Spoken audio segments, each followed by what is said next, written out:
Welcome to the channel एमनी tricks. Video tutorial की series में आज हम एक नए टॉपिक के साथ आपके सामने हाजिर हैं। आज का हमारा टॉपिक है moderation effects in linear regression models. Moderation effect basically क्या चीज़ है? जब आप रिग्रेशन मॉडल्स की बात करते हैं तो रिग्रेशन मॉडल में हमारे पास डिपेंडेंट वेरिएबल, इंडिपेंडेंट वेरिएबल और एक थर्ड वेरिएबल होता है जो इन दोनों की रिलेशनशिप को इफेक्ट कर रहा है। For example income versus living years, यानी कि आपकी उम्र है, आपकी इनकम है, इन दोनों के बीच में अगर हम रिलेशनशिप को देखें तो एक रिलेशनशिप ये बिल्ड हो सकता है जिसकी इनकम ज़्यादा है उसकी एज ज़्यादा, मतलब वो ज़्यादा उम्र जी देता है। लेकिन गिवन दैट कि एक थर्ड वेरिएबल जो इसको इफेक्ट कर रहा होता है वो होता है हेल्थ कंडीशन। तो यहाँ पर हेल्थ कंडीशन बेसिकली क्या है? आपका मॉडरेटिंग इफेक्ट है। तो आज के इस ट्यूटोरियल में हम बाकायदा एक न्यूमेरिकल क्वेश्चंस के साथ इस टॉपिक को डिस्कस करेंगे। अगर हम स्टैटिस्टिक्स में बात करते हैं, इन statistics and regression analysis moderation occurs when the relationship between two variables depend on third variable. The third variable is referred to as the moderator variable, simply the moderator. जब दो variable के बीच में relationship को कोई तीसरा जो variable वो effect कर रहा हो, वो इफेक्ट किस तरीके से कर सकता है? उसके स्ट्रेंथ को कर सकता है कि कितने स्ट्रेंथ है इन दोनों के बीच में। अगर वो स्ट्रेंथ ज़्यादा है तो तीसरे वेरिएबल के न होने से उस स्ट्रेंथ पे क्या इफेक्ट पड़ेगा, इस तरह से फिर मॉडरेशन इफेक्ट का हम तज्जिया कर सकते हैं। The effect of moderating variable is characterised statistically as interaction. हम रिग्रेशन एनालिसिस में इसकी इस इफेक्ट को देखने के लिए हम क्या करते हैं, इंटरएक्शन वेरिएबल के नाम से नया वेरिएबल बना सकते हैं। This is that is categorically, categorical भी हो सकता है जैसे सेक्स, एथनिसिटी, क्लास, या quantitative level of forward variables, reward, disease, ये क्वांटिटेटिव भी हो सकता है और क्वालिटेटिव भी हो सकता है। दैट इफेक्ट्स द डायरेक्शन को भी इफेक्ट करता है and strength of the relationship between dependent and independent variables. So जब हम क्या करते हैं, मॉडरेटिंग इफेक्ट में एक इंटरेक्शन वेरिएबल बनाते हैं। जब एक नया वेरिएबल आप बनाते हैं तो उसके जो जाहिर सी बात है मल्टी कोलिनिटी की यही कंडीशन है कि आप इंडिपेंडेंट वेरिएबल्स की जो नंबर है वो इंक्रीज करते जाएंगे तो वो मल्टी कोलिनिटी का क्या है इफेक्ट, जो प्रॉब्लम है वो जनरेट हो सकता है। तो इस प्रॉब्लम को सॉल्व करने के लिए इस मॉडरेशन इफेक्ट में क्या चीज़ हम यूज़ करते हैं, वो करते हैं मीन सेंटरिंग का जो कॉन्सेप्ट है वो यूज़ करते हैं। मीन सेंटरिंग के कॉन्सेप्ट में क्या होता है कि मल्टीकोलिनिटी का इशू है वो किसी हद तक सॉल्व होता है, लेकिन ये कि ओवरऑल मॉडल फिट पे उसका कोई इफेक्ट नहीं होता। अब हम एक प्रॉपर एग्जांपल के साथ चलते हैं। एग्जांपल हमने यहाँ पे उठाया हुआ है, हमने एक 3 वेरिएबल्स ले लिए हैं जिसमें आपके पास है इंडिपेंडेंट वेरिएबल है वो है वर्कफोर्स, डिपेंडेंट वेरिएबल है ऑर्गेनाइजेशनल इफेक्टिवनेस और मॉडरेटिंग वेरिएबल क्या है, मैनेजरियल एक्सपर्टीज है। तो कहने का मतलब ये है कि जो वर्क फोर्स है उसका जो है वो डिपेंडेंट वेरिएबल ऑर्गेनाइजेशनल इफेक्टिवनेस के ऊपर बहुत बड़ा असर होता है। गिवन दैट एक थर्ड वेरिएबल जो इन दोनों की रिलेशनशिप को, इनके स्ट्रेंथ को या डायरेक्शन को इफेक्ट करता है वो क्या है, मॉडरेटिंग वेरिएबल है। इस वक्त यहाँ पे क्या है, मैनेजरियल एक्सपर्टीज है। सिंपली अगर हम कॉमन सेंस में बात करें तो अगर आपके मैनेजर जो है वो एक अच्छा मैनेजर है तो आपकी जो ऑर्गेनाइजेशनल इफेक्टिवनेस है उसका और वर्क फोर्स को सही डायरेक्शन में गाइड करता है जिससे आपको ओवरऑल ऑर्गेनाइजेशन को फ़ायदा होता है। इसकी डेफिनेशन कुछ इस तरह से भी की जाती है कि moderating variable is a variable the presence of which modifies the original relationship between the independent and dependent variables. अब हम फर्दर मूव करते हैं कुछ इसके डिफरेंट सिचुएशन में। मॉडरेटिंग वेरिएबल के साथ जब हम रिग्रेशन रन करते हैं तो कुछ हमारे पास 3 सिचुएशन आते हैं। नंबर फर्स्ट हमारे पास आ रहा है जब 2 कैटेगोरिकल इंडिपेंडेंट वेरिएबल्स, जब आपके पास इंडिपेंडेंट वेरिएबल, एक जाहिर सी बात है आपका डिपेंडेंट इंडिपेंडेंट वेरिएबल होगा और दूसरा आपका मॉडरेटिंग वेरिएबल होगा, वो दोनों क्या हो, जब दोनों कैटेगोरिकल वेरिएबल्स। तो उस सिचुएशन में हम क्या करते हैं, तो if both of the independent variables are categorical variables, we can analyze the results of the regression for one independent variable at a specific level of the other independent variable। इसमें हम simply क्या करते हैं, इसमें बहुत ही आसान है ये, इसमें हम रिकोडिंग करते हैं। मिसाल के तौर पर अगर आपका डिपेंडेंट वेरिएबल जो है वो एक सेटिस्फेक्शन का है। 1 is satisfaction, 0 is not satisfaction. तो हमने अगर ये देखना है कि सेटिस्फेक्शन लेवल का क्या है, तो हम 1 का जो कोडिंग है वो सेटिस्फेक्शन को देंगे और 0 नॉन सेटिस्फेक्शन को देंगे। अगर हमने नॉन सेटिस्फेक्शन को देखना है तो 1 नॉन सेटिस्फेक्शन को देंगे और 0 सेटिस्फेक्शन को देंगे। इसको सिंपल वर्ड्स में क्या कहते हैं, हम रिवर्स कोडिंग कहते हैं। क्या कहते हैं? रिवर्स कोडिंग का मेथड यूज करते हैं। सेकंड आपके पास ऑप्शन ये हो सकता है कि जब 1 कैटेगोरिकल एंड 1 कंटिन्यूअस वेरिएबल, आपके इंडिपेंडेंट वेरिएबल के केसेस में एक कैटेगोरिकल आएगा, दूसरा क्या आएगा? कंटिन्यूअस वेरिएबल आएगा। इस केस को सॉल्व करने के लिए कोहेन एट ऑल 2003 ने रिकमेंड क्या किया? हमने रिकमेंड क्या किया?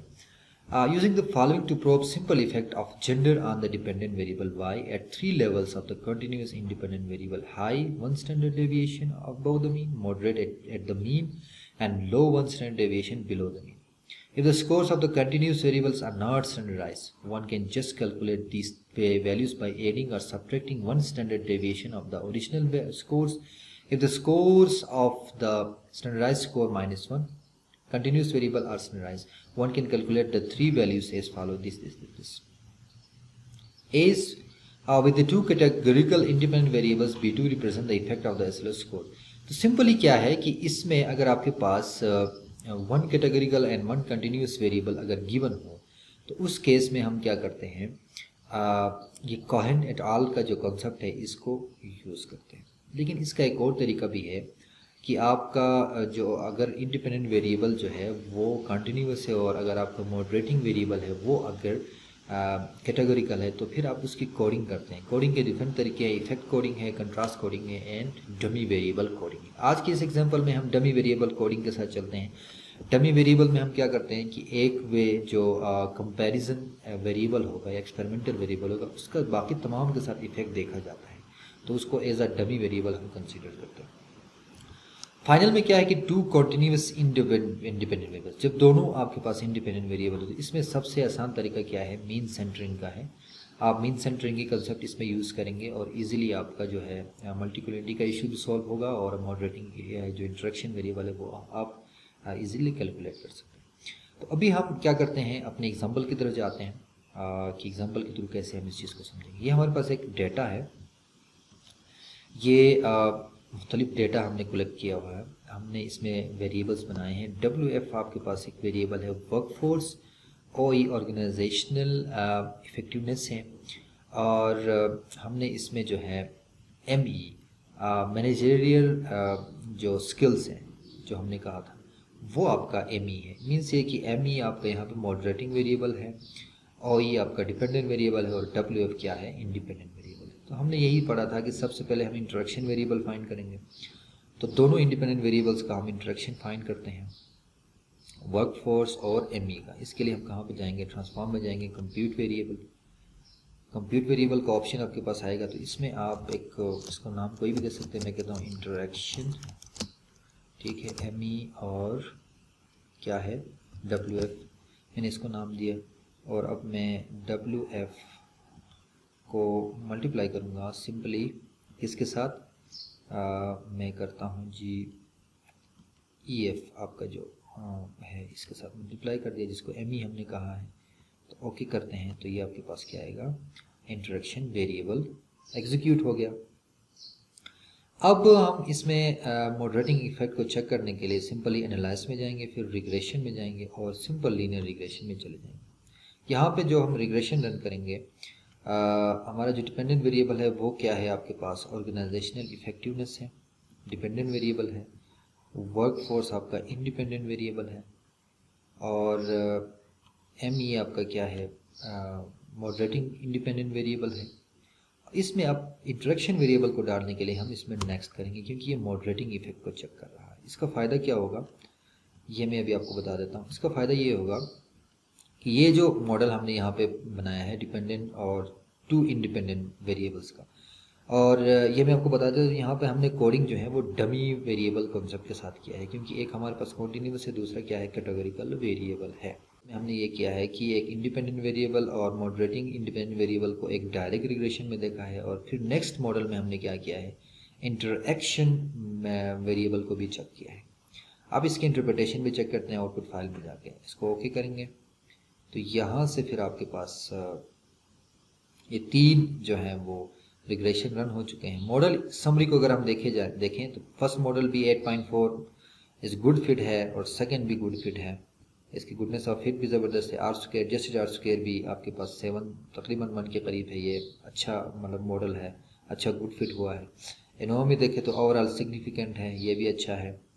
अब कोएफिशिएंट में जाके हम कहते हैं जो फर्स्ट मॉडल है 1 जहाँ पे लिखा है फर्स्ट मॉडल है, इसमें हमने सिंपली डायरेक्ट इफेक्ट चेक किया है किसका, वर्कफोर्स और इमोशनल फ्रेम, जिसको हमने क्या था मैनेजमेंट एक्सपर्टीज को का हमने चेक किया है। तो डिपेंडेंट वेरिएबल हमारे पास क्या है, OE है। अब हम देखते हैं तो ये क्या है कि ओवरऑल जो है इसमें अगर विदाउट इंटरेक्शन यानी कि विदाउट मॉडरेटिंग इफेक्ट अगर हम देखते हैं, इंटरेक्शन इफेक्ट हम देखते हैं तो ये क्या है, इनसिग्निफिकेंट रिजल्ट दे रहा है, जबकि वर्क फोर्स क्या दे रहा है, सिग्निफिकेंट रिजल्ट दे रहा है। मीन्स ये है कि वर्क फोर्स और इंडिपेंडेंट वेरिएबल के बीच में significant relationship, significant negative relationship है। मीन्स क्या है कि 1 यूनिट अगर वर्क फोर्स के उसमें अगर कोई चेंजिंग आती है तो डिपेंडेंट वेरिएबल ऑर्गेनाइजेशनल इफेक्टिवनेस में तकरीबन 7.93% क्या होगा, रिड्यूस होगा और उसमें रिडक्शन आएगी क्योंकि माइनस का साइन। अब हम देखते हैं कि मॉडरेटिंग इफेक्ट के मौजूदगी में क्या होता है। ये मॉडल 2 में हमने मॉडरेटिंग इफेक्ट को भी इसमें इंक्लूड किया है। Again moderating effect interaction effect की मौजूदगी में भी क्या है, इनसिग्निफिकेंट रिजल्ट है, सिग्निफिकेंट रिजल्ट नहीं है बोथ इमोशनल फ्रेम का और भी इंटरेक्शन ME और WF का। और अगेन WF क्या है, ये आपके पास इसमें फिर सिग्निफिकेंट है। तो इसका मतलब क्या हुआ, इसका मतलब ये हुआ कि जो रिलेशनशिप है, जो दो डिपेंडेंट और इंडिपेंडेंट वेरिएबल के बीच में जो रिलेशनशिप है वो हाईली इफेक्टेड है, इस नॉट इफेक्टेड, इसमें जो आपके सिग्नल्स हैं या इसमें जो रिलेशनशिप है वो मॉडरेटिंग इफेक्ट के थ्रू नहीं पास हो रहे। मॉडरेटिंग इफेक्ट का इसमें कोई रोल नहीं है, इसमें जो भी रिलेशनशिप है वो क्या है, डायरेक्ट है। तो यहाँ पे हम ये एज्यूम कर सकते हैं, ये हमने कंक्लूजन ड्रॉ की कि इसमें मॉडरेटिंग इफेक्ट इनसिग्निफिकेंट है, इसमें कोई मॉडरेटिंग इफेक्ट नहीं है, इसमें जो रिलेशनशिप है वो डायरेक्ट है। तो ये था मॉडरेटिंग इफेक्ट का ओवरऑल थ्योरेटिकल कॉन्सेप्ट। और फिर हमने इसको एम्पेरिकली एक लाइफ एग्जांपल के थ्रू इसको समझने की कोशिश की। मुझे उम्मीद है कि आपको इस टॉपिक के हवाले से समझ आ गई होगी। नेक्स्ट ट्यूटोरियल में हम कोडिंग के हवाले से बात करेंगे और डिफरेंट सिचुएशन के मॉडरेटिंग इफेक्ट को डिस्कस करेंगे। और फिर एक नया मॉडल हमारे पास है मीडिएटिंग मॉडरेटिंग इफेक्ट मॉडल्स, उनको भी हम डिटेल से डिस्कस करेंगे विद रियल लाइफ एग्जांपल। तब तक अपना ख्याल रखिएगा। God bless you all. अगर आप इस चैनल में नए हैं तो काइंडली इसको सब्सक्राइब करें और बेल आइकन को प्रेस करें और आगे इसको शेयर करें ताकि जितने भी स्टूडेंट्स हैं उन सबको फ़ायदा हो। Thank you very much.